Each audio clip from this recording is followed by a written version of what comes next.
Hello everybody, Shrouded hand here, and look, I've actually left the house for once. There's an interesting place quite close to me. Thought I'd do a slightly different video than usual and go for a walk and go check this place out and tell the story. I think it's got a bit of everything. A grisly murder, strange paranormal tales, and a mystery. So yeah, let's go check this place out. It's a bit of a trek for me, but hey, it'll be a fun journey anyway. So yeah, hope you like this video.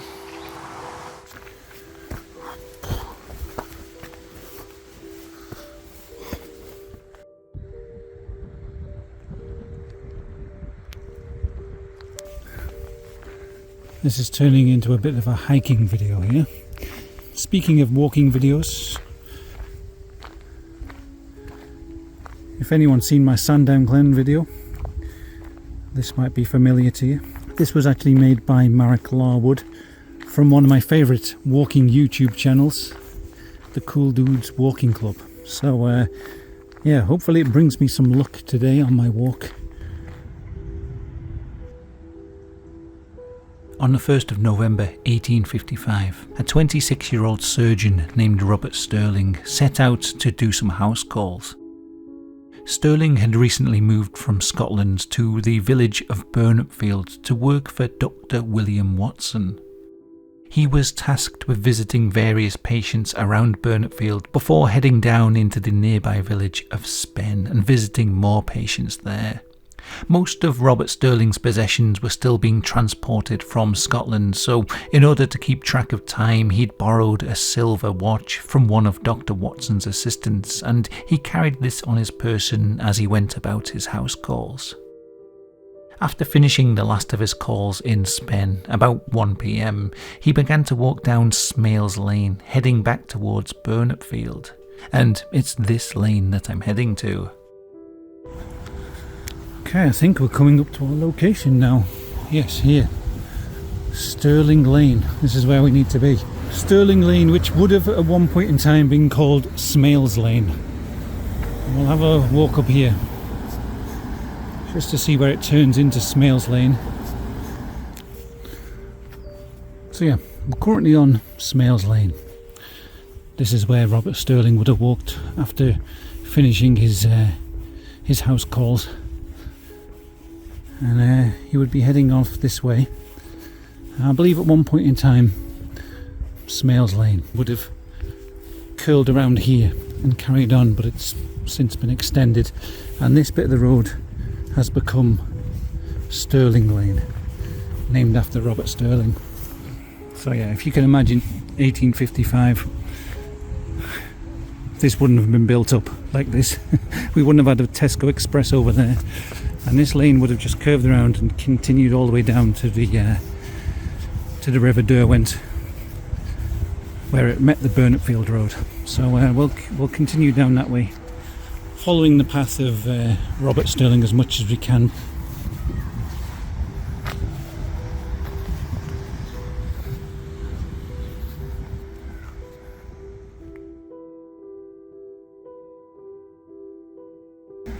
So he would have come down here, I believe, and as you can see, it's still quite...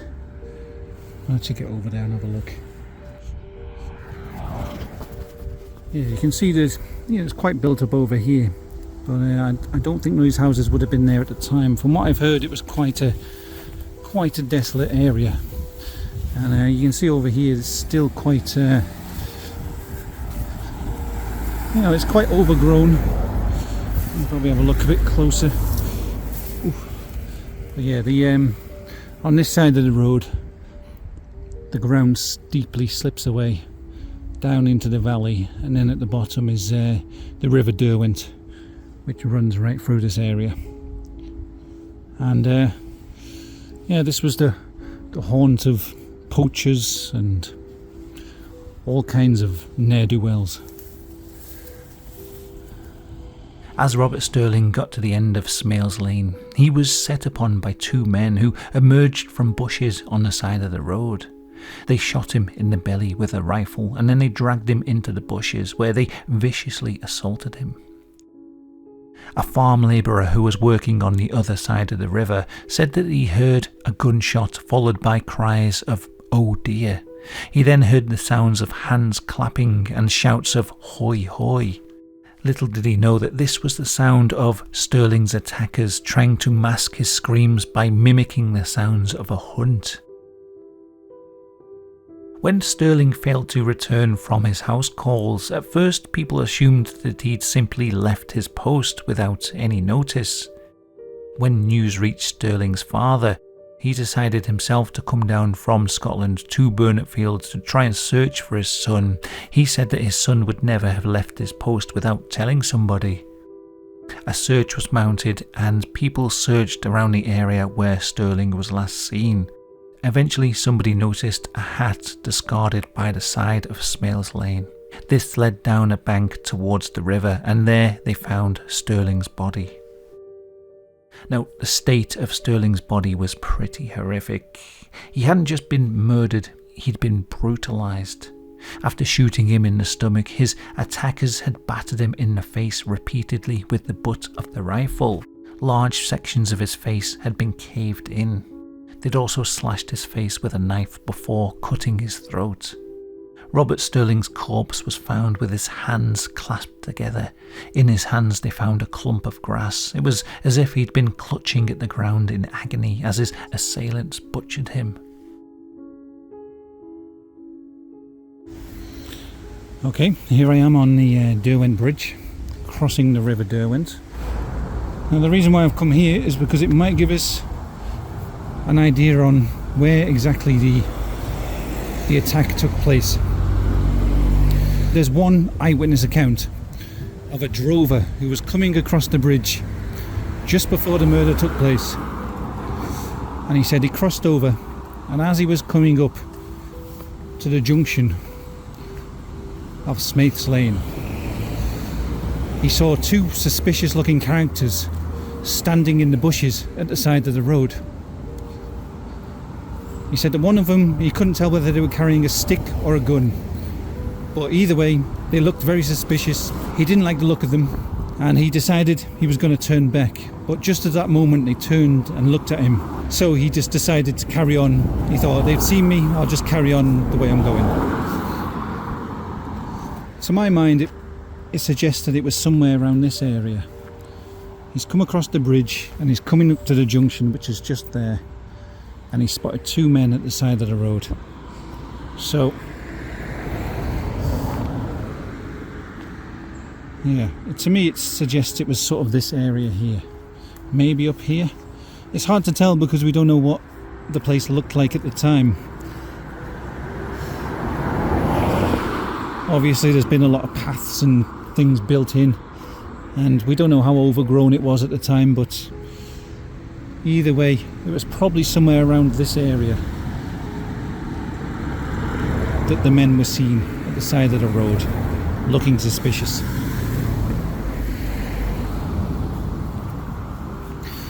So the drover carried on up the road, and on the way he passed a gentleman who was twirling a walking stick. He was dressed smartly in a black suit. They exchanged a greeting. He noted that this man had a very strong Scottish accent, and it turned out later to be Robert Sterling, who he'd passed. Sometime later, as the drover was walking up the road, he heard from behind him a gunshot and what sounded like shouting. But I believe that he just presumed that it was some kind of hunt going on. He carried on his way. Little did he know that he had actually heard the sounds of Robert Sterling's attack. In a lot of the reports it says that after they'd attacked him, they dragged him off the road and down a steep incline towards the River Derwent, which is kind of where we're on now. We'll have a look down here, see if we can see. It's very overgrown.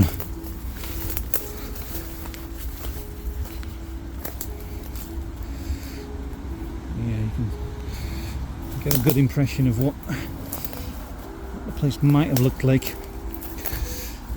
It's hard because these days you've got it's quite a high traffic area. You've got a lot of cars going past, you don't get such an impression of, quite how desolate this place would have been.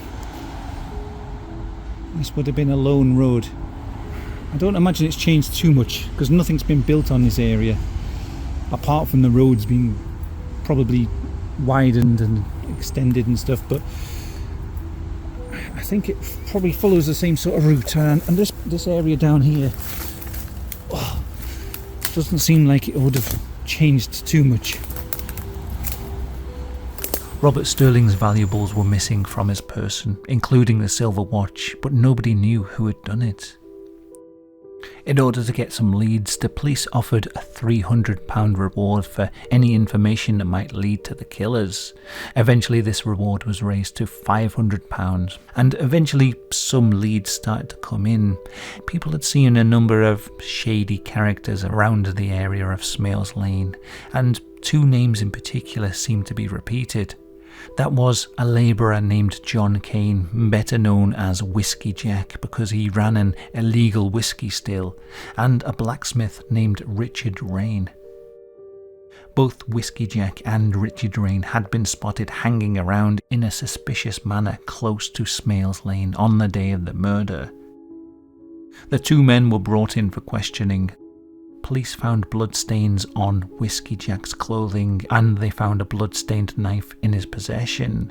He insisted that the blade had just been used to skin rabbits, and this explained the blood.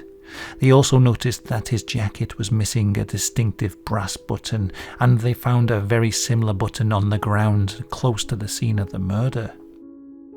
Additionally, shortly after the murder, Richard Rain had attempted to sell a silver watch to a pawnbroker in Durham.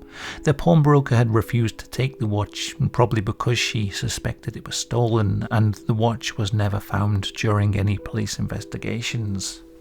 So I just thought I'd cut in here because as I was editing this video I found another article regarding the blood on Whiskey Jack's clothes, and this one's pretty interesting. Right after the murder, Whiskey Jack and Richard Rain turn up at a nearby tavern. They then ask a lady called Elizabeth Wilson to wash their clothes, and as the article says, the shirt she found was covered with blood, both on the breast and on the sleeves, and the latter so much so as to appear as if they had been wrung out. On finding this, she said, "Canny man, where have you been?" When Kane replied, "It is no use saying anything, as I have been here, there and everywhere. I have been skinning a hare, and if anyone asks you about that shirt, you must say so." As to the other man, he also gave a shirt to wash more bloody than that of Whiskey Jack's. "Why," said the girl, "you have not both been killing a hare," upon which both men laughed. They next asked for something to clean a gun, for which they got a piece of rag. This may have been the route that Whiskey Jack walked from his illicit whiskey stills.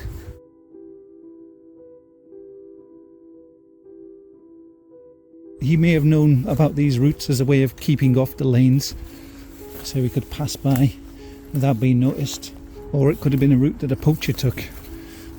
Poachers would have wanted to keep off the main roads, and this sort of area, very overgrown. It was suspected that the original target wasn't Robert Sterling. There was a farmer who lived nearby called Mr. Anderson. He was due to pay his rent on the day of the murder. Anderson was known to Whiskey Jack, and Jack would have known that Anderson would be walking down Smales Lane carrying his rent money at that particular time. Interestingly, the night before the murder, Anderson and other members of his household had all had a dream that something bad would happen to Anderson if he walked down that particular lane to pay his rent. He was so disturbed by these dreams that he decided to break from his usual routine, and he took a different route to the landlords, therefore avoiding his attackers. Another strange dream is associated with this case. On the night of the 1st of November, the day on which the murder was committed, Mrs. Sterling had a remarkable and what she termed a fearful dream. She dreamt that some parties were about the house intended to break into it. In a short time, a man with dark complexion and dark dress looked in upon her at the window. He presented a gun and discharged it at her. At this juncture, she woke in great alarm and trepidation. Since then, the dream most strongly impressed upon her mind by the fact of her son's murder, intelligence of which would not reach her until 6 or 7 days later, has ever been vivid in her recollection. The article then goes on to say that Mrs. Sterling accompanied her husband to Durham for the purpose of being present at the trial. She expressed a great desire to see the 2 men accused of the murder, and for that purpose she visited the prison on Wednesday. Several men were walking in the yard at the time, including Kane, Rain, a turnkey, and 3 or 4 others. Immediately on perceiving Rain, without being told the names of any of the men, she recognised in him the features of the man whom she'd saw in her dream fire through the window at her and pointed him out. She then burst into tears. So yeah, according to reports, after the attack, they dragged him down the hill and dragged his body down towards the river. So, very possibly down here. This seems like possibly the quickest route. They dragged him down and left his body in a dip in the earth, which was covered with bushes. I've got a nice example of some local artwork here. Beautiful.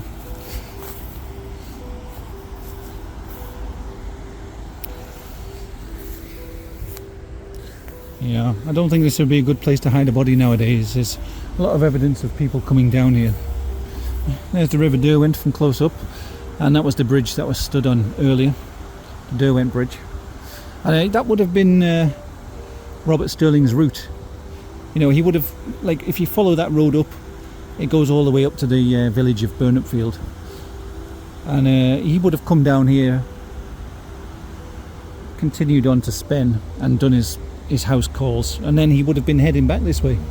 This was his journey. He would have headed up over the bridge and back up to Burnopfield, but he never made it that far.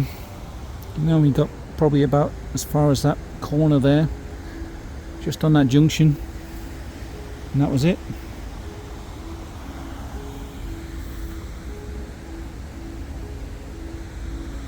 Yeah, and there's a lot of evidence that kids come down here. There's like rope swings and fires and things. I wonder how many of them know about the story of what happened here. Probably not many. Obviously, forensics back then wasn't what it is today. There wasn't any way to conclusively prove if the blood on Whiskey Jack's clothes belonged to Robert Sterling, and as the watch was never found, there wasn't any physical evidence linking them to the crime. All anyone could prove was that Whiskey Jack and Richard Rain had been there due to the missing button and a few eyewitness accounts. The jury came back with a not guilty verdict, and the judge had no choice but to acquit them. It's one of those cases that people still talk about today. Did Richard Kane and Whiskey Jack commit the murders? Even though they were acquitted, most people seem to be of the opinion that they had carried out the crime. In the intervening years, another suspect has been named. This was a local poacher named Thomas Lanky Smith. At the time of the murder, Lanky Smith was working as a farm labourer in Burnopfield. When Robert Sterling's body was discovered, Lanky Smith fled town, and he didn't even take his last paycheck with him. Years later, Lanky Smith would be tried and executed for the murder of another man in Winlayton. There's no proper evidence linking him to the crime, but it does seem suspicious.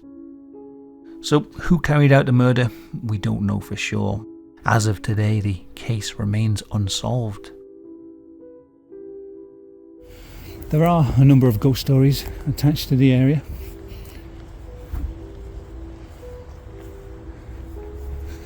The main one that I've heard is people walking down Stirling Lane late at night will hear the wailing of a man calling for help. And then they'll get closer, and then in the trees they'll see the spectre of a man standing there, his face caved in, his throat slit open, a big gunshot wound on his belly. the ghost of Robert Sterling. I've also heard of people, on certain nights, people walking down this lane will see the face of two men peering out of the bushes at them, and their eyes will be glowing. Apparently this only happens on certain nights. I imagine it's probably around the same time as the murders happened.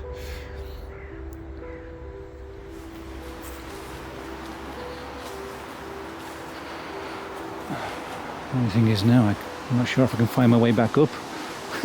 I've come in some way and now I feel like I'm a bit lost. You know, I can't actually see my route back up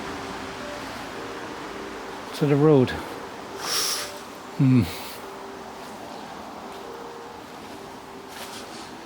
Yeah, this is very overgrown. This doesn't seem like the kind of place where people should be going, but let's see if I can find my way. Yeah, found our way out, I think. There we go. Back onto the path here. Back into civilization.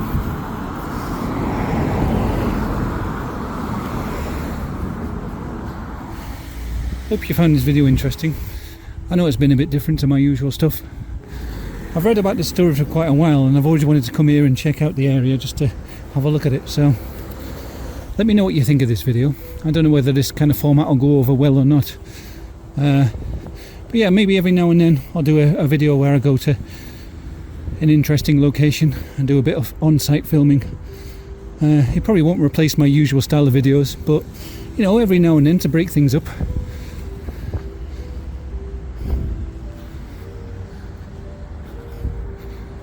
Okay, as usual, I want to say thank you to all the patrons for supporting the channel, and thank you to everyone else for watching. I'll catch you next time. Goodbye.